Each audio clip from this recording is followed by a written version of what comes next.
Welcome to our base openers and closers webinar with Mike Adams and Terry Rowles. As you can see, they're together in person, and I'm here in Las Vegas with Dr. Phil Cheatham.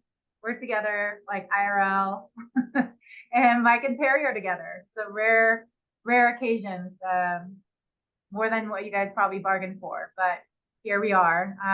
And we've been doing this series with Mike and Terry because they have been doing some really interesting data collection and analysis around motion data that directly influences and are correlated with things like swing direction and club delivery, which obviously ultimately impacts the outcome of where the ball is going. And really, really interesting information they're ready to share that information with you guys today. I think last time we did this, we talked about swing direction. So motion data that influences swing direction. And today we'll talk about the club face. So what do they see in somebody's swing motion, the different body parts that directly influences and is highly correlated with open or closed club faces that impact. So really, really interesting stuff.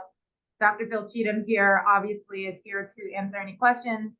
They've been collaborating closely on this project, and we'll do a lot more on this topic so that we can get closer and closer to really solving the mystery of how do we make the ball go farther and straighter for every golfer. I will say as a just housekeeping notes on Sportsbox. If you guys are on our mailing list or follow us on social, you guys have probably seen that we have launched a brand new product called Sportsbox 3D Studio. And that's a product that works on your PC. It's a Windows platform product software that pairs with a specially developed camera. And you can link up 1, 2, or 3 cameras per bay to analyze the swing fully in 2D and 3D. And the flow of it is it's so easy to use, completely hands-free. Take a swing and see the data that you're interested in without having to click a mouse. And it's pretty amazing. So if you haven't seen any information on that and would love to get more information or get a demo, please let us know. You can email us at sales@sportsbox.ai or just DM us on social on Instagram. Other than that, without further ado, I'll hand things off to Mike and Terry. As you guys are listening in, if you have any questions, please drop them in the Q&A button below. Along the bottom, you'll see that Q&A button, and we'll moderate it, and we'll pick up questions to get answered along the way. Take it away. Thank you. Thanks. Studio's a big deal. I went to the opening announcement, and I think when we use this technology, it is important to be able to see it without too much work, right? And so if you have a studio and you have the ability just to record swings and see the numbers without really pushing yourself to learn, I feel like that's when you, like, Mike has a photographic memory and he's mastered. Yeah, technologies. I remember everything but my name. But you're really good at, I mean, because you've given so many lessons. How many lessons have you given, you think? I don't know. I hate to try to think. More than 10. And more than 10. So putting the studio in front of you, or what I do in my bay currently, which is an extra step, is I put it up on the the AirPlay. But if you're just recording and you're consistently seeing numbers, you start to train your brain. So Mike and I share the belief that technology is a better set of eyes, but at the same time, by using technology, we learn to see things more accurately, and therefore we can make more accurate and consistent decisions. So yeah, it trains our mind and eyes. So I think the fact that people are recording videos anyway, and now they can see numbers, it's going to be great. Because the way I look at the Sportsbox community is we are hopefully a communal brain, and we are coming up with some really useful ways of thinking about 3D that potentially hasn't been done before. I think there's been more swings on Sportsbox than any other 3D system. So I hope people are out there trying it out and testing and starting to see some correlations that others can share with us, I hope. So Mike, today, Jihei said, how do people hit it further, straighter, and more consistently? One word that Mike and I use a lot is dynamic. So that's going to be the first sort of part of the title, dynamic matchups. We hear a lot of matchup words in the golf industry, but Mike and I sort of hold ourselves to a standard that means that we need to increase energy when we're doing matchups and not decrease energy. So it's very important that we, thinking ahead of our steps and backwards even, right? So, Mike, you've been a major pioneer in fitting swings to people. Yeah, that's what I do. And, so if we have a couple of data points, obviously we have outcome data, like the launch monitor. We have cause data, which is, how does the person move in 3D? So we can measure that using Sportsbox. But even before that, we have measured data, which we can work out how a person moves. So we're going to compare sort of those three, data points as we go along here. So for us, it's an absolute core principle that we will solve the puzzle dynamically. We've got some sayings around that. We got. Well, basically, movement is the key. So I always have a saying, it's movement is always the solution. But it could be energy is the solution, could be motion is force is the solution, but it really just encompasses the fact that we're trying to solve the problem dynamically, and that's what we're going to talk about today. So we're going to talk about face, so face openers and closers. If we look at the outcome of the ball, we're going to see that there is a three-dimensional face angle and there's a three-dimensional club swinging direction. And that's pretty much all there is. You take contact quality, but that's what makes the ball do what it does. So therefore, we are very interested in that. And if we hold ourselves to, okay, what can that person do? What's a dynamic solution and how do we solve that? That's the sort of thought process that we're making. And so what are the things that affect the face? That's really what we start with here. So the most obvious thing is, how we hold the club, right? So the thing that most affects the face is the grip, the hands and the arms and the relationship to the club and how they move in time and space. So that's a direct correlation to what the club is doing. You start moving away from the club and you start having slightly looser combinations. But because we're talking about matchups, everything affects everything, right? So every single variable that you change in a golf swing is going to affect the face, and every single variable is going to affect the swing direction, attack angle, whatever. So we have to know that in advance. And I think, Mike, what you do so well is you're probably 5 steps ahead when you're looking at somebody. What sort of process do you go through? Well, think of this, okay? If I have a shut face, where does my path have to go? I have to swing the direction more to the right. If I have an open face, I have to swing it more to the left. I'm going to do whatever offsets the face with a path or swing direction correction. Example, okay? So if the face opens in the backswing, I've got to find a way to close it in the downswing, and I got to find a way to get the path moving in a direction where the ball goes somewhat towards the target. So there's a question that Mike and I ponder on a daily basis is, why do people swing like they do? And obviously beyond that, which swing is more efficient for them? Which one can they do more dynamically with less restrictors? We don't like restrictors. And so it's almost like, you have a river flowing down the mountain. It's got to find the path of least resistance. So people move differently.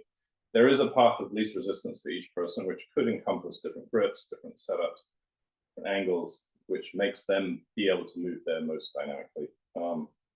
In our pursuit of trying to find out why we swing like we do, we did some great work with Phil and Sasha McKenzie on trying to understand how does the grip and the face affect the golf swing. And so I actually hit a couple of shots today. I'm going to show that later, but we needed to define the grip. So if you're sitting there at home thinking to yourself, okay, golf grip, fine. Maybe you need to rethink it a little bit, because what we worked out with Phil, thank you, Phil, is that a grip is a relationship to the club face.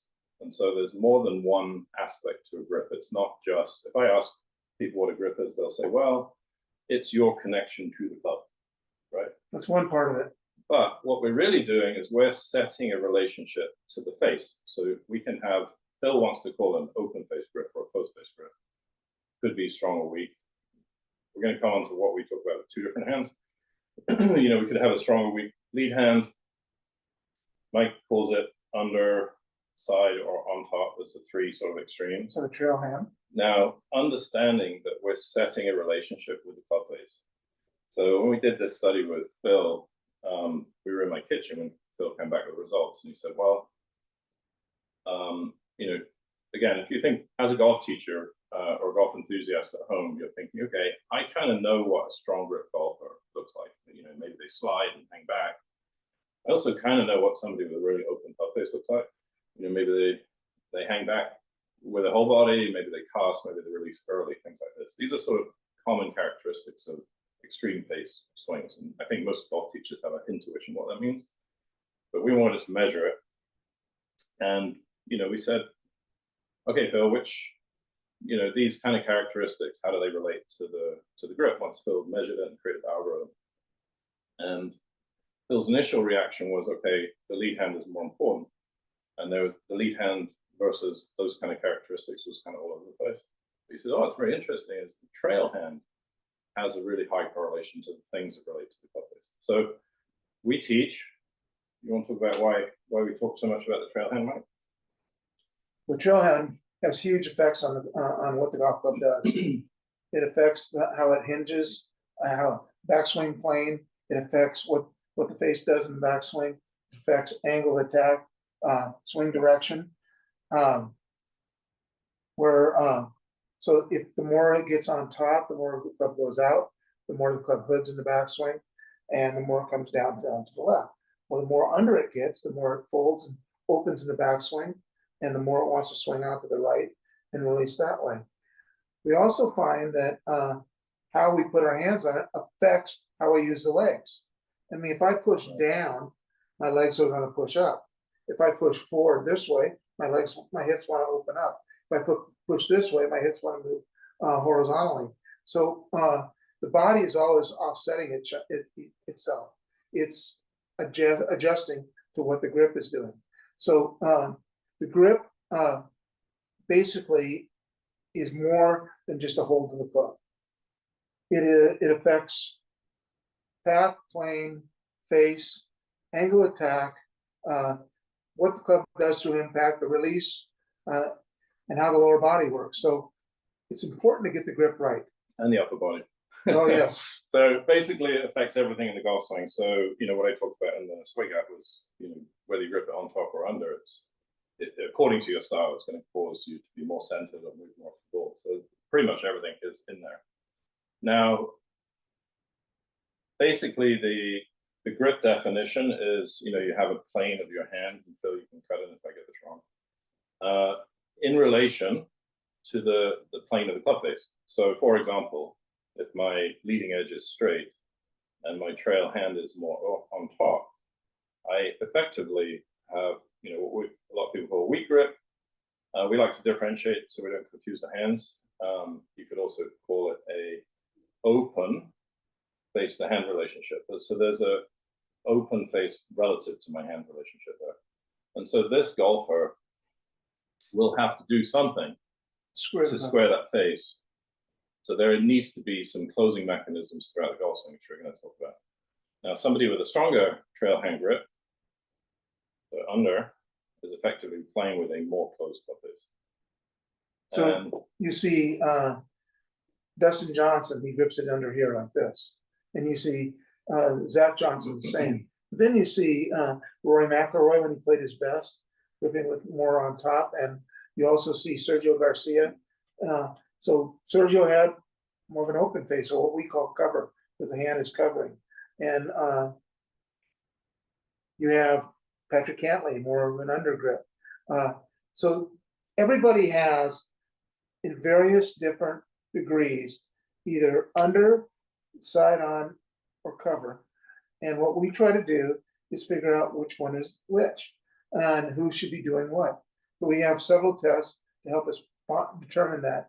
And that's going to help us learn because the grip, and the more the club right hand gets under, the more it wants to open in the backswing, and the more it has to close in the downswing. The more the right hand gets covered, the more it wants to close the club face in the backswing, the more it has to be open in the downswing. So each thing is affecting what's going to has to happen in the swing to be able to hit the golf ball at the desired target. So then we got the lead hand, which is also a relationship to the club face.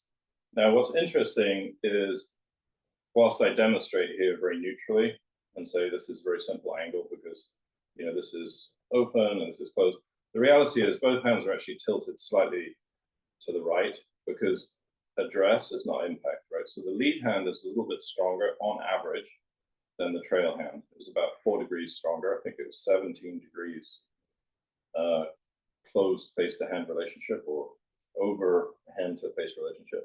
And that's because as we are coming into the ball, we have sway at impact, we have side bend, we have hopefully some, you know, forward shaft lean, and we have the handles lifting up and around. So there's some dynamics that open the face. So if I started with my hand and my face at 0, you could argue potentially that's 0.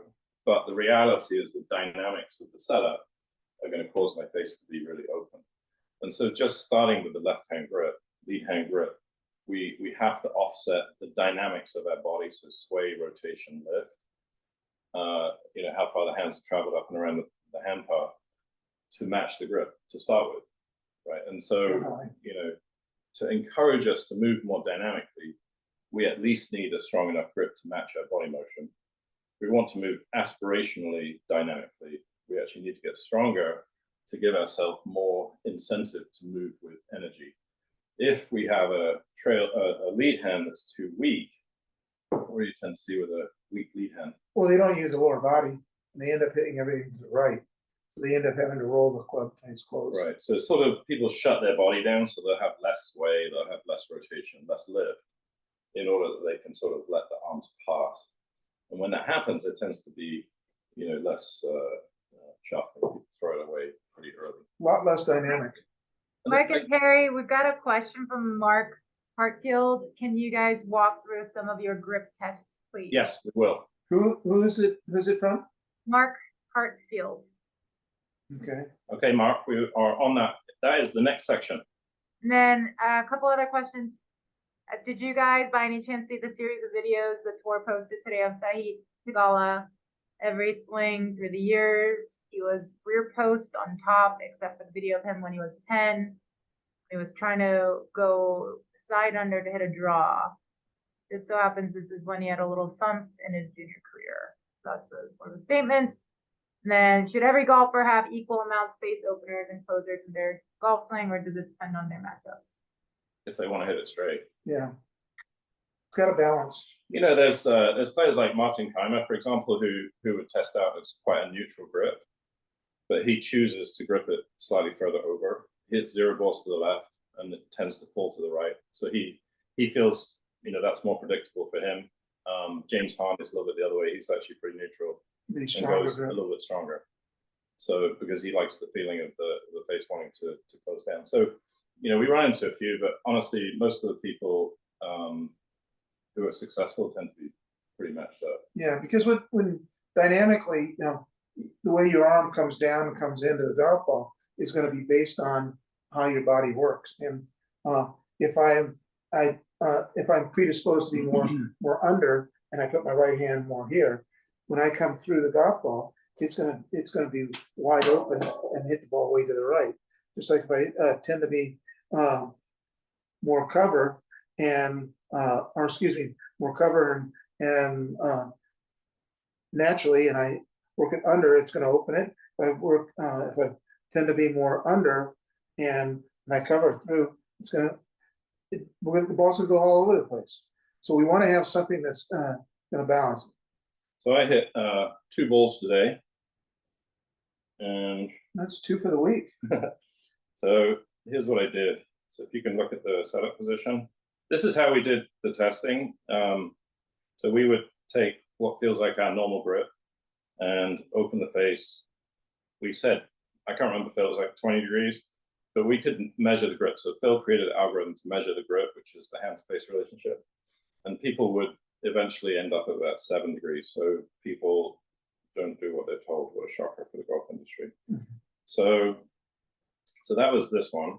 And then there's another one I can see from my reverse C, which one that was. So you can see here,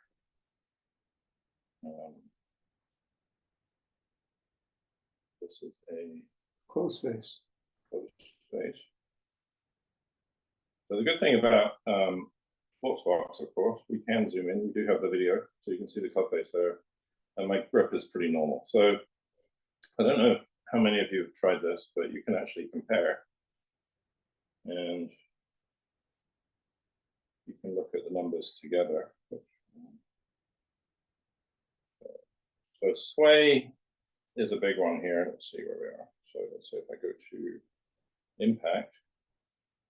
So we can see on the left side, I have 5.3 inches of pelvic sway. On the right side, I have 3.4 inches of pelvic sway.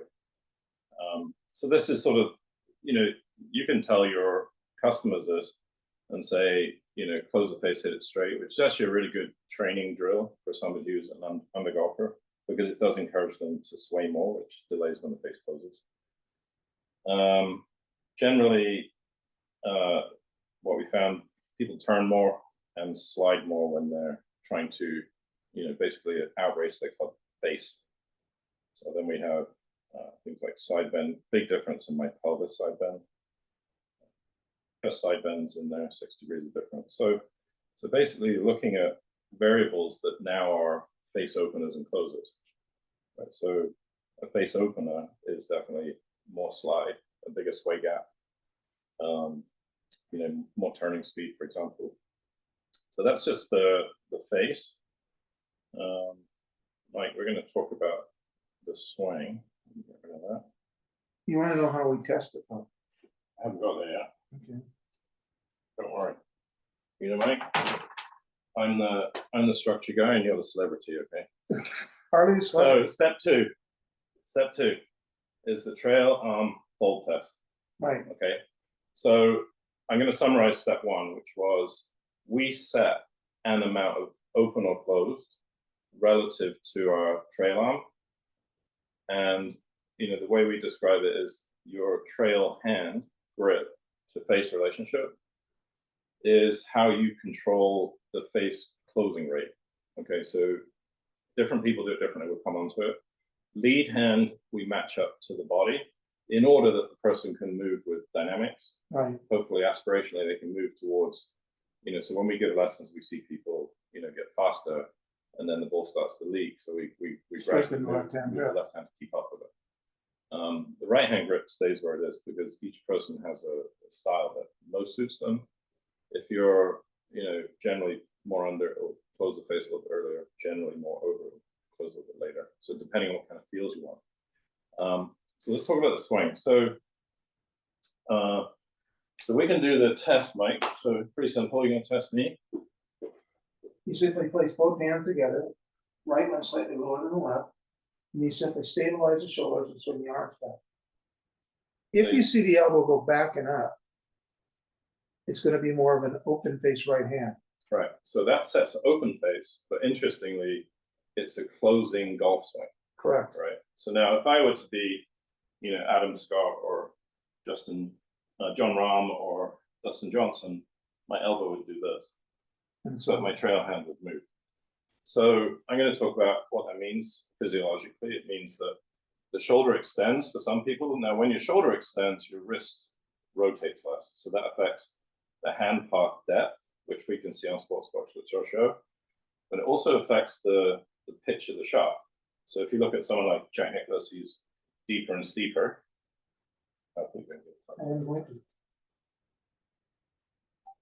But importantly, this is a low face rotation style. So this would be like Jack Nicklaus or Rory when he was winning majors.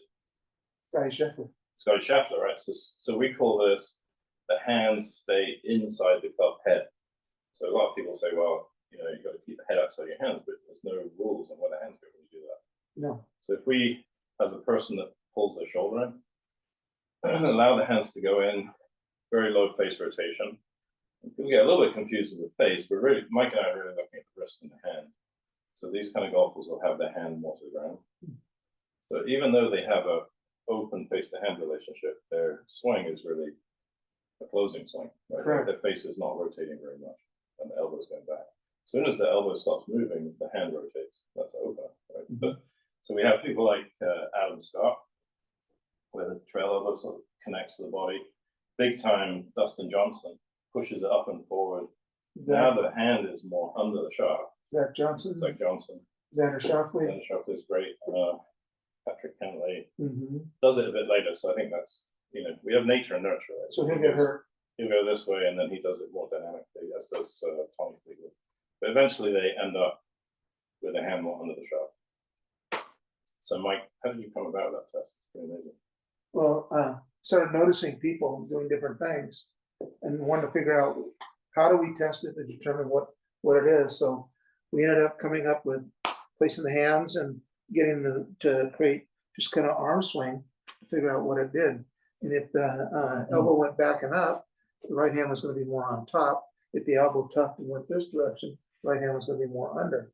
So it gave us a key where they need to be. Then we would test it by gripping the club. Let's say somebody who tested out to be more cover, we'd have them grip it with the right hand only, and just swing it waist high back to waist high. So for me, this would be my normal grip, so I'm a bit more on top. And when I swing it, the face stays square.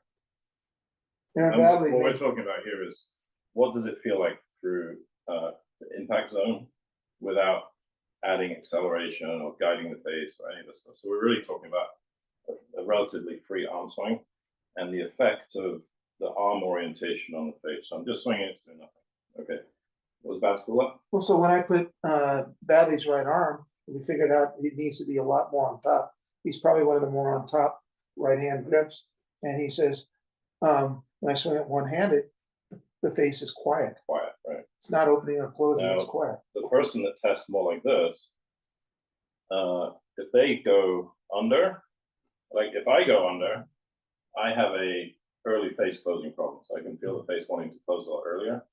So that's where it's individualized. And, you know, somebody who's an under golfer, more like this, when they do this, their elbows naturally more in front of them and their face is a lot squarer.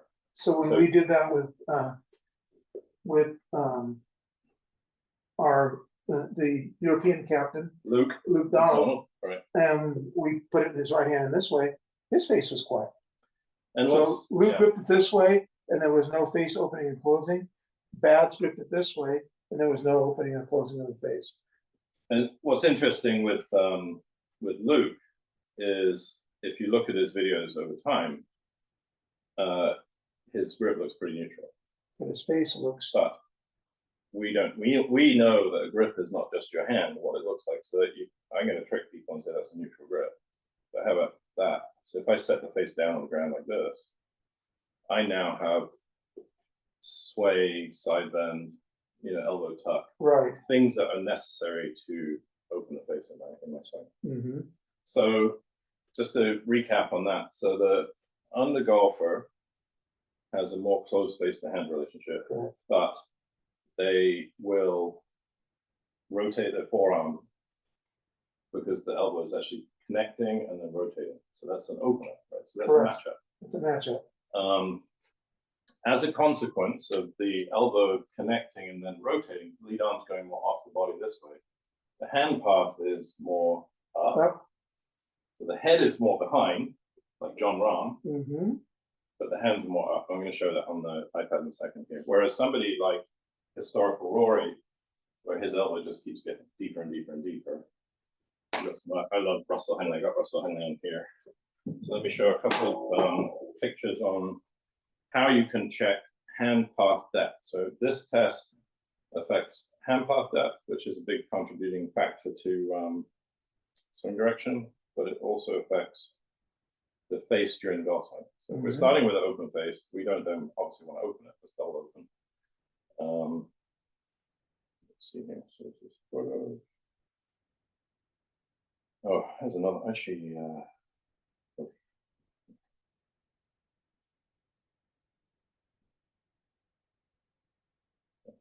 so this is a couple of pictures I took.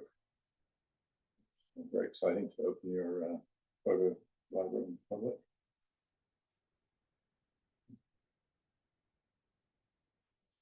So we looked at Dustin Johnson, for example. So if you have the downline view, you can see here we have mid-hands thrust. So his hands moved away from the target line, 13 degrees, by the time he got to the top of the backswing.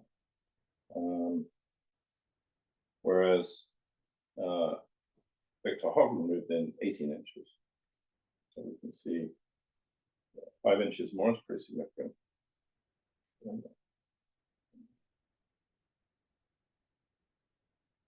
Here's actually, this is the picture with the hand part. This is the comparison between Russell Henley, who had 18 inches of moving in, and this was Dustin Johnson, where his hands came out early and then showered out later. So mid-hand thrust is an interesting variable, and it's very important to understand that affects face rotation in the backswing, and a face rotation is opener and closer. Correct. So again, so we've talked about setting up the face-to-hand relationship. We've talked about how the trail arm folds. I mean, really, the lead arm also. You know, we talked about it like the steering wheel. About steering wheel, Mike.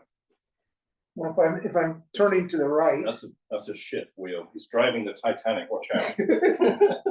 if I'm turning to the left, that's the right elbow tucking in and left arm coming on top. If I do it the opposite way, with I'm turning to the left, it works more under. That's right. This is more of a cover, right, and this is more of an under. So both the lead arm and trail arm are involved in this, and that somebody who is more of a pulling in style, the lead arm is going to stay pretty stable. It's not going to rotate. So the lead arm gets closer to the chest as the trail arm's pulling in, and that's why it gets farther. The hands are further from the target line. Whereas somebody who is, you know, an under, they're rotating. Lead arm actually disconnects. Trail arm is connecting, and that's rotating a lot more this way. You remember what Ricky Fowler said? What he's doing in his backswing. Ricky Fowler was one of the weakest grips that we've seen on top. Mm-hmm. And he said he's working with Butch, and they are feeling like as he finishes his backswing, they're rotating the wheel to the left all the way to the top. Which is good. That's good information. That's why you're starting to play better. So let's then move into how does this then affect the body motion, right? So if I go steering wheel and I turn it to the trail side, I feel that my lead side gets pulled over here, right? So as I twist the club, so the under golfer is going to set the wrist a little bit earlier. They're actually pushing on the club, which gets them more behind the ball. So that's a good matchup, right? Because that we talked. Some of the research we did with Phil again was that we call this sway gap. So the gap between your pelvis and your thorax, side to side, is the biggest contributor to swing direction that we've seen. Now we would say the grip is the biggest contributor, but the way that the body then does it is through sway gap. Sway gap. So if I steering wheel to the left, I'm going to stay a lot more center. Mm-hmm. And if I steering wheel to the right, I'm going to get a lot more behind the ball. So let's look at a couple of sway gaps here. See what we got. Got any thoughts on that, man? No, you're clear as mud. First time for everything. So let's see what we got here. Sway presentation. So here is the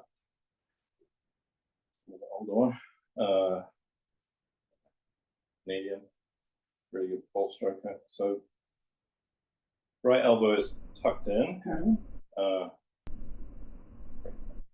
Right elbow is tucked in. Lead shoulder pushes significantly sort of, you know, behind the ball, right? So how people should get behind the ball. Is that for everybody? No. No. It's good for people that hold their arm in a certain way. Mm-hmm. fortunately, that matches up to having a close face to hand relationship. And we can see here, Scotty Scheffler is the opposite. So Scotty keeps his hands inside his club face the whole backswing. And we can see at the top of the backswing, he is the most, originally you call it counter tilt, the most sway gap towards the target. So his upper body is actually on the target side of his belt buckle. So that's a big deal. Now, we can also see what I was talking about here. With some of these swings. So here's a really good example of hand path to head path. So for example, we would say, if we watch his, so the way to look at it is look at his trail arm action. So his trail arm is, some people call that sucking in. It's one of the best ball striking years ever, sucking it in. So the blue line is the hand path, the yellow line is the head path. Yeah. This is a really important thing that we look at. And See how the head is outside the hands? Bill is busily typing away on his computer there, putting this into Sportsbox. We have hand path, we haven't got head path. So hand path stays inside the head path, big deal. Big deal. Because that helps us to organize our arm for the downswing. We're going to talk about the downswing soon.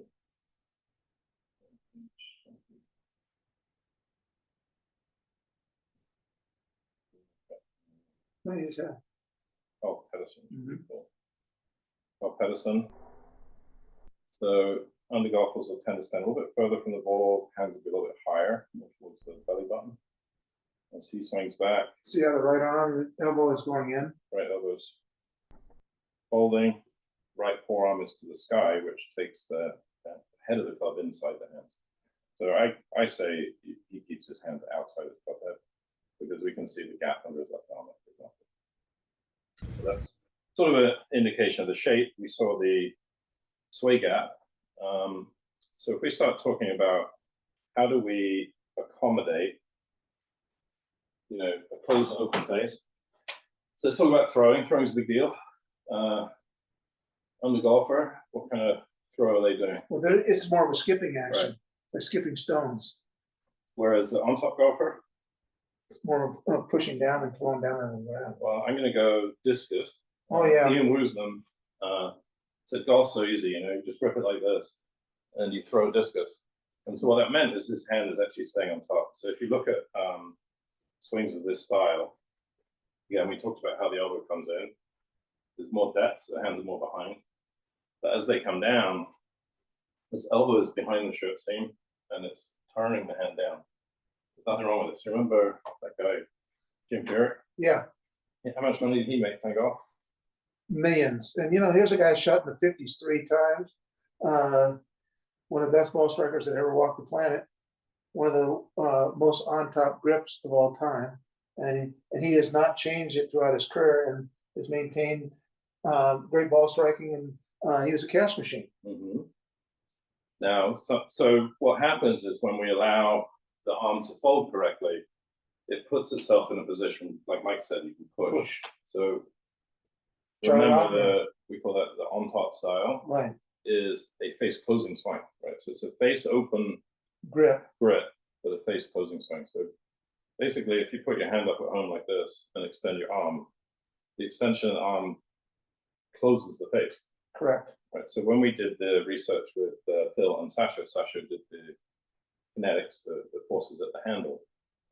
And the way I describe it is the on-top golfer has to overcome the face.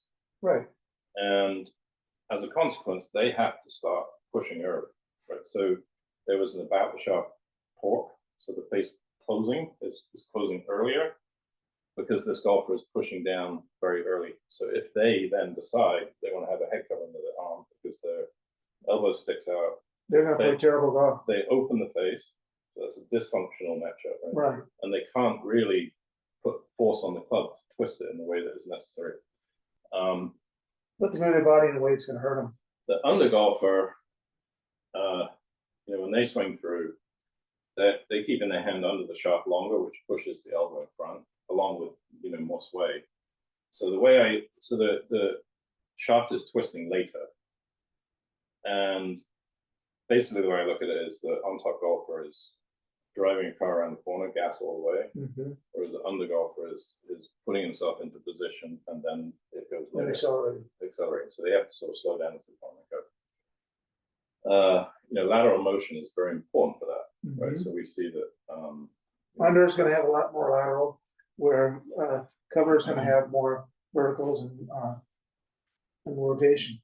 so that's being set up by the sway gap. Right. So once I get my body in this position, I'm going to keep this gap, which makes it a lot easier for me to skin my stone. Right. Right. The on-top golfer is ready to get over so he can push, and that's a really big face squaring piece. So simple concept. If you're throwing a discus, you probably wouldn't do this, right? Nope. I actually feel like I lean into my lead side deeper We have to throw, whereas because you're loading. correct. Whereas if I'm skimming, I'm taking a big step to get some lateral to tilt myself more in the frontal plane to skim it this way. So let's look at some of the numbers we see. Any thoughts on linkage, or you want to talk about that? Well, linkage is the relationship between the elbow and the hip. Where under is the linkage is more forward, where cover the linkage is more rear. It's more behind the hip, where the elbow is. I mean, if you look at Rory when he played his best, that right elbow was always behind his hip. You look at Adam Scott or Dustin Johnson, the elbow is always in front of the hip, so they have foot linkage. So how does that affect side bend if your arm is getting longer? Well, the more under I am, the more side bend I'm going to have through the shot. The more cover I am, the less. So pretty quick explanation. The way I look at it is, if I don't use my body and I throw, I'm a kid, I'm going to throw the ball on the ground, right? So what is a dynamic matchup? So I could, I don't know, put head cover under my arm and restrict my trail wrist, and then I throw it straighter, right? But it won't be dynamic. That's a restricted solution, right? Correct. But it is a matchup because I fixed the outcome. Right, but it isn't dynamic. You're not creating force.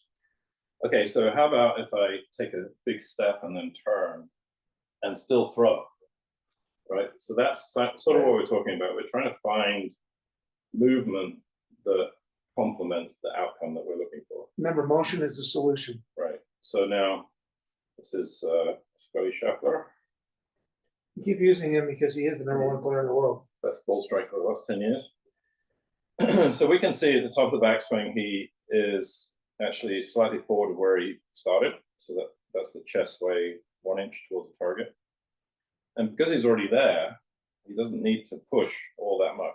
So he's extending his arms, but through impact, if we look at that trail arm action, legs and arms are pretty straight. Yes. Okay, which is very characteristic of a on-top golfer. It doesn't go to someone who restricts them. Flex. So we can look at things like knee flex and arm flex, for example. And actually, I'm going to add sway into this.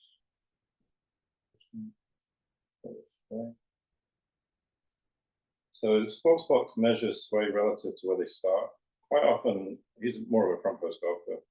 By the time the club moves, a handful of front posters do start with a little bit more weight on that back leg because they're pushing forward so quickly. Yeah, So but by the time his hands hit waist high back, he's already shifted back to the front. yeah, let's look at his sway number here. It's going down somewhere around here. He's really leaning in. Look at his pelvis sways. Yeah. Negative. Now he's towards the target and pushing. So we can see here what we've got. Legs are, 20 degrees bent, let's say. Elbows straightening. Actually, Scotty Scheffler is pretty interesting. With bent lead over on the way down. Very dynamic. Another lever. And then let's see what we got here. So we've got about 7 pelvis sway. So you mean we don't have to have a straight left arm? Well, A lot of great players don't. sway gap. He does hit it pretty darn high. There's his sway gap. 6 point something. All right, let's go back and look at a stronger grip player. John Rahm. So Mike did an interview recently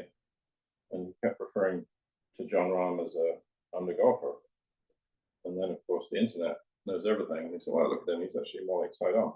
But we don't mean how he's gripping it necessarily, because we know there is nature and nurture, right? So we believe, we know for sure, his style, lead arm comes off the chest, the trail elbow drives under the lead elbow in transition,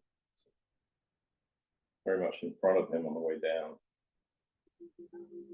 And if you imagine, looks pretty under there, right? Yeah, Something happened on the way. People don't exactly keep their hands on the club perfectly. But again, if we look at you can just about see the face there as well. That right hand to face relationship is definitely a close face to hand relationship. And as a consequence, we can see, good amount of side bend.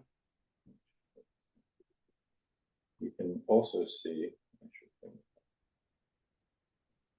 angle. So we could look at something like shaft angle impact. So some of these numbers, so we can see, right, as he's hitting the ball, he's got a ton of shafting. Obviously it lines up. So that's the characteristic of somebody that doesn't want to allow the face to close. So let me see what I got here. Pictures earlier.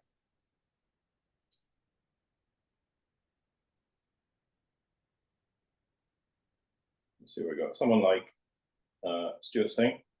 Again, we can face pretty square impact with his trail elbow and trail hand under. So he's going to end up with a bigger sway gap, a little bit more hand sway towards the target. So if that's your style, these are some of the numbers you can look at. Same thing, you can see a gigantic sway gap here. Hands push forward where he started. Tony Fino a little less. What kind of grip do we think he has? Cover. Definitely more on top, isn't it? Looks like he's trying to hold it off this, and maybe he didn't. It's funny, he started this way. And Terry and Mike, whenever you're ready to, we have a bunch more questions. So Okay. Let us know when you're ready for that. Yeah. One more thing, and then we'll start answering questions. Well, let's talk about lower body action real quick. So it's sort of the last thing. So if somebody hits with their feet together, for example, there is not very much lateral motion. It's hard to create side bend. So, what's going to happen is the face is going to close earlier. So for us, somebody's dragging too much, sliding the knees too much, whatever, undynamic matchup, we'll fix their grips at closing at the right time, but then they'll still want to have some of these undynamic sort of compensation. So we're usually trying to teach them how to integrate that back into the golf swing. So ground force, ground movements, right? So we've got rotation, lift, sway. That has a big effect on when the club releases. Right. If I sit in a chair and swing, It releases very quickly. not only quickly, but over a short space of time. Correct. Right. So it's a very fast rotation, let's say, relative to the space.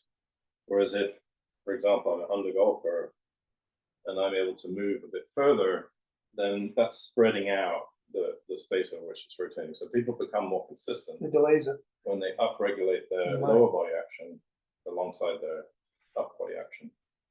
What do you see with more of the on-top golfer? One top golfer, and basically he's pushing more up with his lower body, which is getting the face to. It opens the face by utilizing the handle getting higher and the lock pointing to the right. Not so much as opening this way, but it's opening more. So it's pointing the lock more to the right. So let's see somebody like Rory, for example. Oh, that was the other thing I was going to add. This one, I hope you can see it. Chest setup at address is a big variable associated with grip, face opens and closes. More open. So right hand more on top of the chest to be more open, less side bend. More under it be slightly more side bend. So more of a K versus a T. So that's it. So basically the dynamic part of this, if I summarize my piece, let's say, I would say, we're trying to upregulate. So we're trying to get somebody set up perfectly. So there's a high probability of face squaring as naturally as possible at the right time. Then we have dials. So we're going to go, okay, how can I increase the arm speed, chest speed, pelvis, lift, rotation, whatever, we're going to come on to that, maybe a little bit more in the swing shape. But we're trying to upregulate. So if I swing my arms faster, does that close the face? Okay, fine. What do I do now? Dynamic, has to be a dynamic matchup. So if the arms are closing more, I'm going to be more dynamic with my lower body to delay and open the face out.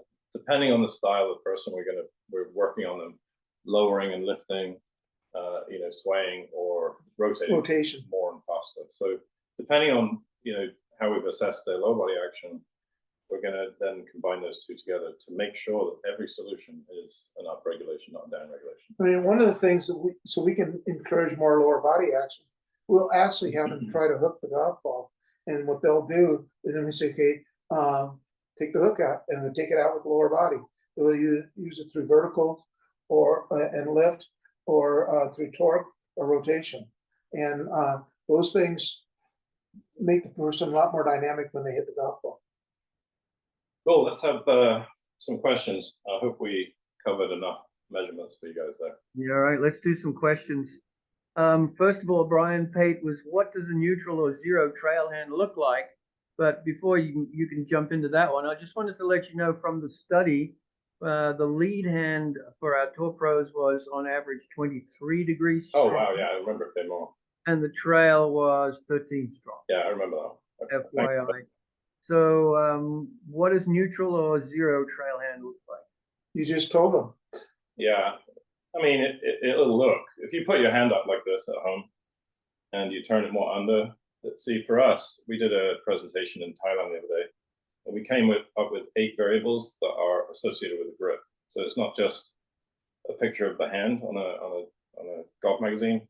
It's a hand-to-face relationship. Okay, it's not just a hand-to-face relationship. It's actually the trail arm. So if I put my hand more under, this is more under. Okay, fine. If I do this, I'm probably going to do a bit of this too. So there's more side bend. There's less chest open. Right. So a grip for us is a whole body experience.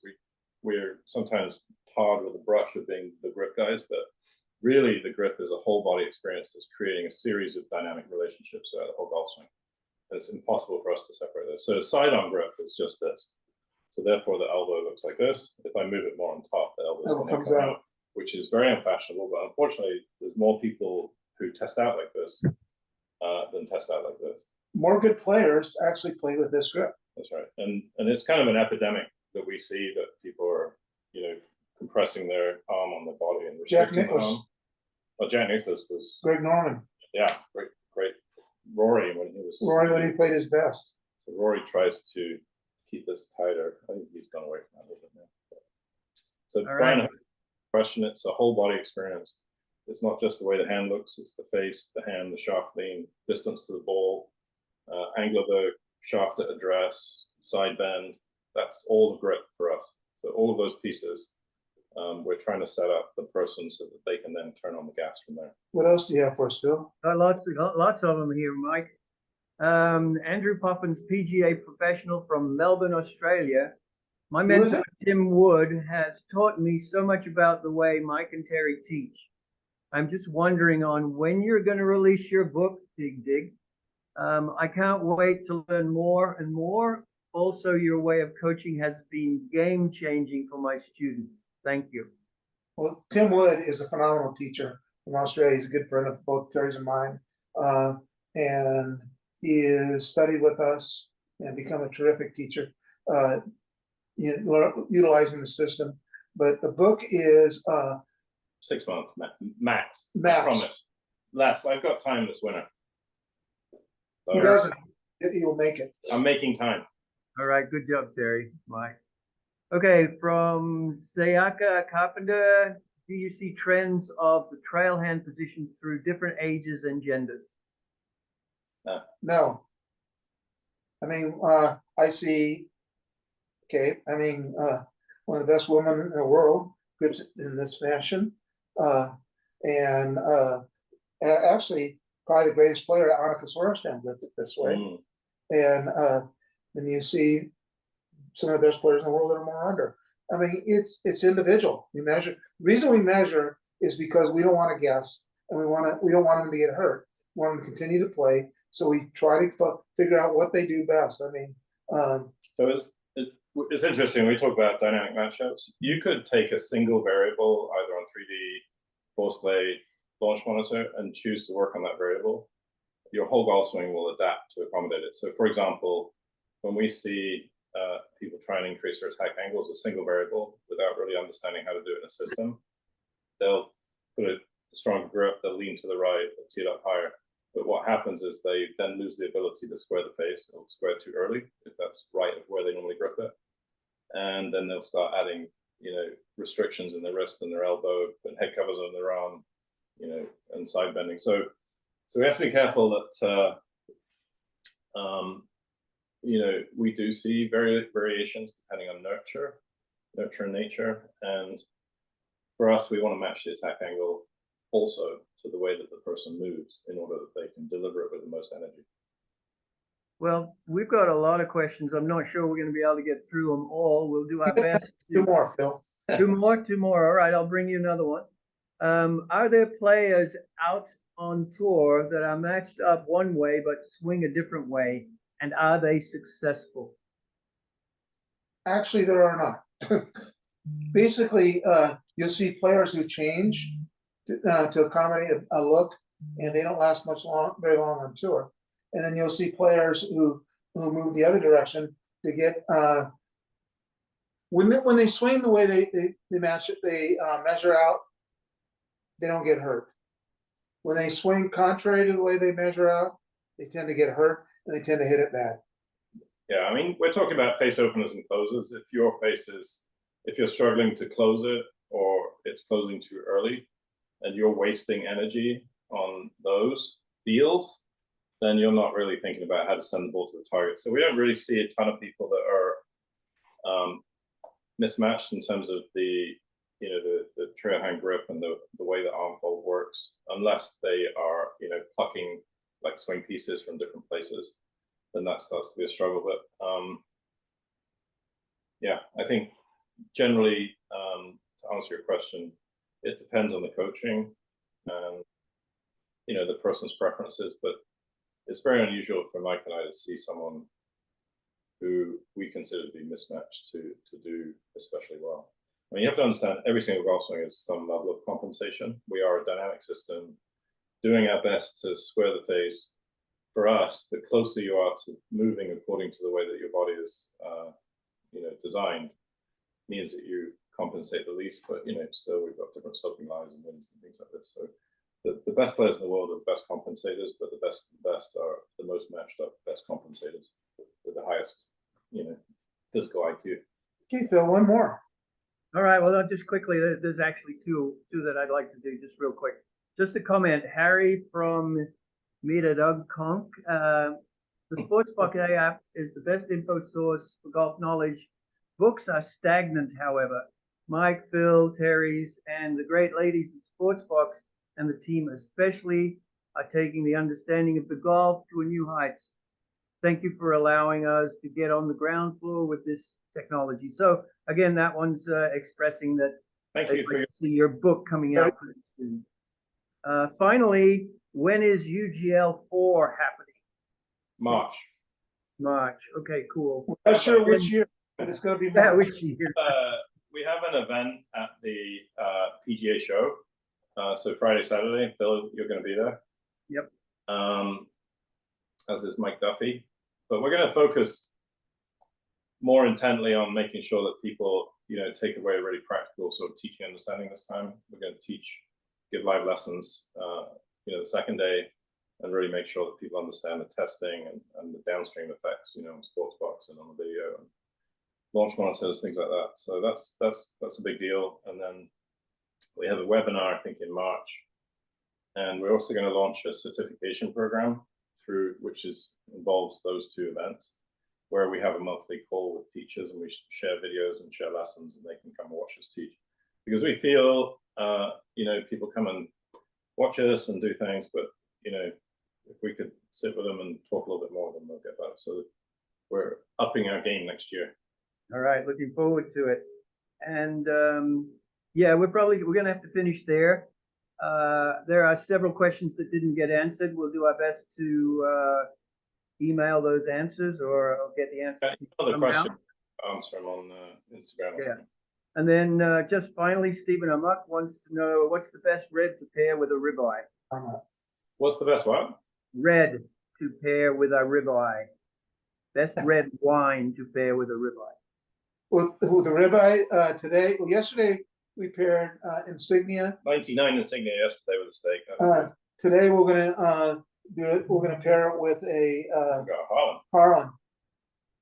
You know, Steve, once you get to a certain point in the wine spectrum, there's no bad decision. Right. All right, gentlemen. Thank you very much. That was awesome. And we look forward to seeing you again real soon on your next webinar. Thanks, Phil. Thanks, Thanks, guys. Guys. What is the next one? Is it seepers and showers or? Yeah, I think I honestly I don't remember, but I think So we're going to do 3, which affects all the variables that affect how the ball flies. looking forward to it. Cool. Take care. Bye. Bye-bye. Guys, thanks everybody.